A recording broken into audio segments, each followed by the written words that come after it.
இயேசு உங்களை நேசிக்கிறார். பிரியமானவர்களே, இந்த நாளில் ஆண்டவர் நம்மளோடு பேசும்படியாய் வேதத்திலிருந்து ஒரு 3 வசனங்களை கூட வாசித்து இதன் வழியே ஆண்டவர் நமக்கு கற்றுக் கொடுக்கக்கூடிய காரியத்தை பார்ப்போம்.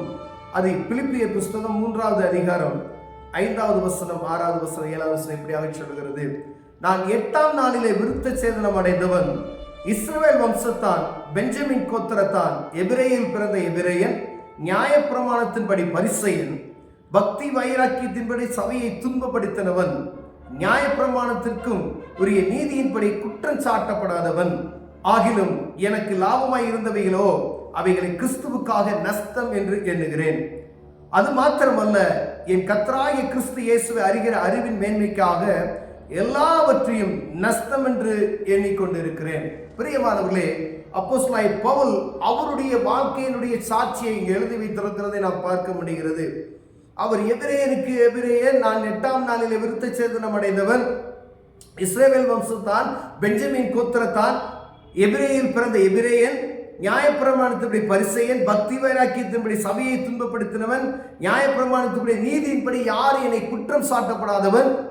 அவருடைய வாழ்க்கையில கடைபிடித்த எல்லா கற்பனையிலும் நியாயப்பிரமாணங்கள் சரியாக அதில் சொல்லப்பட்டிருக்கிறது நாம் பார்க்க முடிகிறது. பிரியமானவர்களே, ஒரு சில இடங்களில் பார்த்தீங்கன்னா அங்க ரோம குடிமதிப்பு அவர் வாங்கி வைத்திருப்பார். ரோமனா இருக்கும் பொழுது நேரிய நீங்கள் எப்படி அடிக்கலாம் அப்படின்னு சொல்லி ஒரு இடத்துல அப்ப இந்த ரோம பேரர் அங்க இருக்கக்கூடிய அந்த அதிகாரிகள் நடுங்குவதை நாம் பார்க்க முடியுது. ரோமன் என்று சொல்லுகிறானே அப்படின்னு சொல்லி. ரோமன் எல்லா அதிகாரத்தையும் அவர் வைத்திருந்த ஒரு மனிதன். பிரியமானவர்களே, அவர் அந்த ரோம அந்த கிரீன் கார்டு சொல்லக்கூடிய அந்த கார்டை கையில் வச்சிருக்கிறாரு. அவர் எல்லா தகுதியும் உள்ள ஒரு மனிதன். ஆண்டவருடைய நாமத்துக்காய் அவர் எவ்வளவு மக்களை, ஆண்டவருடைய பிள்ளைகளை துன்பப்படுத்தினாரோ அந்த அளவிற்கு ஆண்டவருக்காய் அவர் ஓடுகிறதை நாம் பார்க்க முடியுது. அவருடைய செல்வங்கள் எல்லாம், அவருடைய படிப்பு, கமாலியன் பாதத்தண்டையில் அவர் படித்தவர், எல்லாம் நமக்கு தெரியும். அப்போஸ்தலனாகிய பவுலை பற்றி அவருடைய நிருபங்கள் இங்கு எழுதப்பட்டிருக்கிறது. அதே காரியங்கள் எழுதப்பட்டிருக்கிறது. பிரியமானவர்களே, அது மாத்திரமல்ல, என் கர்த்தராகிய கிறிஸ்து இயேசுவை அறிகிற அறிவின் மேன்மைக்காக எல்லாவற்றையும் நஷ்டம் என்று எண்ணுகிறேன் அப்படின்னு சொல்றார். அப்ப ஆண்டவருடைய காரியத்துக்காக எல்லாவற்றையும் நான் நஷ்டம் என்று எண்ணுகிறேன். ஒரு குறிப்பிட்ட நேரத்துல ஆண்டவருக்கு நீங்க ஒரு 10 நிமிஷம், ஒரு 15 நிமிஷம் நீங்க கொடுக்குறீங்க அப்படின்னா அதை நீங்க ஒரு வியாபாரமா இருக்கலாம், இல்லை ஒரு முக்கியமான ஒரு காரியமா இருக்கலாம். அந்த ஆண்டவருக்கு நீங்க கொடுக்கும் பொழுது அதை நான் அந்த வரக்கூடிய லாபம் வந்தாலும் சரி, அதை நஷ்டம் எண்ணுகிற எண்ணம் பவுல் அப்போஸ்தலனுக்கு இருக்கப்பட்ட அந்த காரியம் எனக்குள்ள உங்களுக்குள்ள காணப்படுகிறதா என்று பார்க்க முடியாய் ஆண்டவர் உங்களோடு என்னோடு பேசுகிறார். அப்போஸ்தலனாகிய பவுலை போல நாம் வாழ முடியாது, ஆனால் அதை போல நாம் பிரயாசப்பட முடியும். அவருடைய தியாகங்கள் வேறு.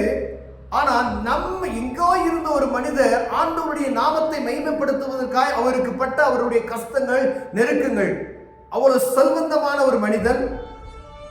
இப்படியா ஒருத்தர் சொல்றார், 2025 வருடங்களுக்கு முன்பதாகவே அவருக்கு கப்பல்கள் இருந்ததாக சொல்லப்படுகிறது. பெரிய செல்வம், கமாலியலின் பாதத்தண்டியில் அவர் படித்தவர்.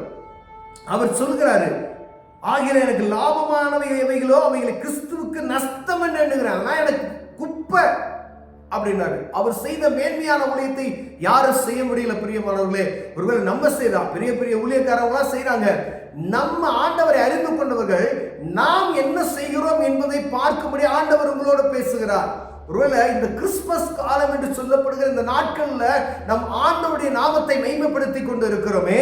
அப்போஸ்தலனாகிய பவுல் நம்மளோடு இடைப்படுகிற ஒரு காரியம், ஆண்டவருக்காய் ஏதாவது ஒரு காரியத்தை செய்யும்படியா என்னை நான் நஷ்டப்படுத்திக் கொள்ளத்தக்கத என்ன காரியம் எனக்குள்ள இருக்கிறதா என்று பார்க்கும்படியா அழைக்கப்படுகிறோம். ஒரு 10 நிமிஷத்தை ஆண்டவருக்காய் நமக்கு கொடுக்க முடியுமா? இல்ல ஆண்டவருடைய சமூகத்துக்காய் என்னுடைய பொருளோ ஏதோ ஒரு காரியத்தை ஆண்டவருடைய நாமத்தை மகிமைப்படுத்துவதற்கு, அவருடைய வார்த்தைகளை பிரஸ்தாபப்படுத்துவதற்கு நாம் உபயோகப்படுத்தப்படுகிறோமா? ஒரு சின்ன காரியம், நான் பெற்ற இன்பத்தை பிறருக்கு சொல்லும் பொழுது, இங்கு அவர் பட்ட கிறிஸ்தவர்களை துன்பப்படுத்தினார், அவர் சபையை துன்பப்படுத்தினார். ஏன்னா அவர் ரோமத்து அங்க அந்த பரிசேயனுக்கு பரிசேயன் அப்படியே ஒவ்வொரு காரியத்தை சொல்லும் போது பக்தி வைராக்கியம் நிறைந்த மனிதன்.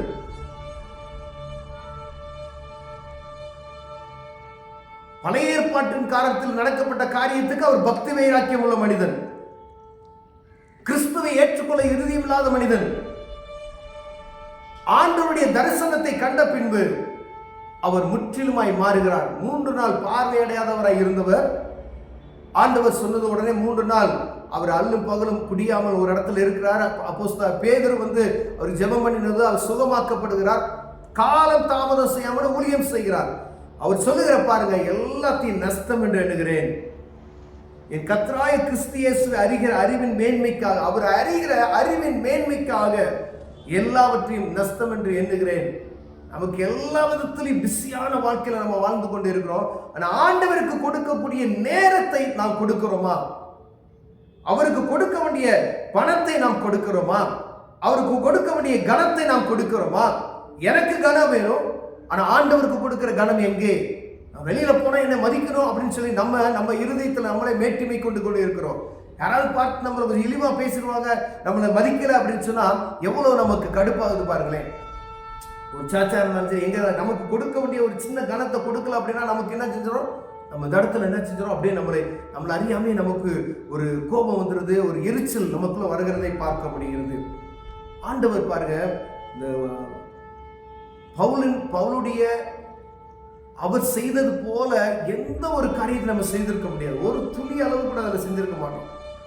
ஆண்டவருக்காய் நம்முடைய நேரங்களையோ, நம்முடைய பணங்களையோ, நம்முடைய உடல் உழைப்புகளையோ அவர் செய்தது போல 1%, 1/2% கூட நாம் செய்ய முடியாது.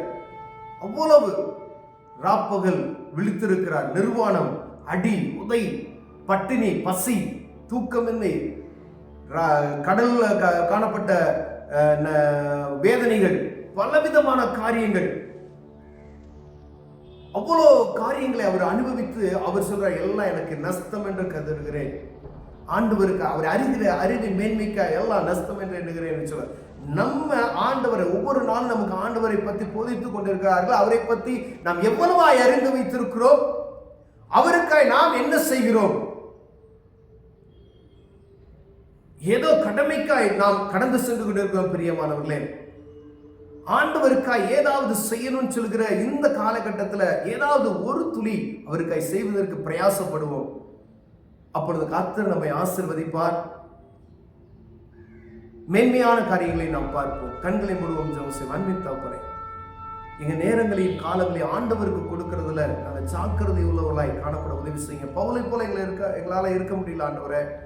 அவர் செய்த காரியங்கள்ல சிறிது அளவு நாளும் செய்வதற்கு எங்களுக்கு உதவி செய்யுங்க. இயேசுவின் நாமத்தில் பிதாவே, ஆமென்.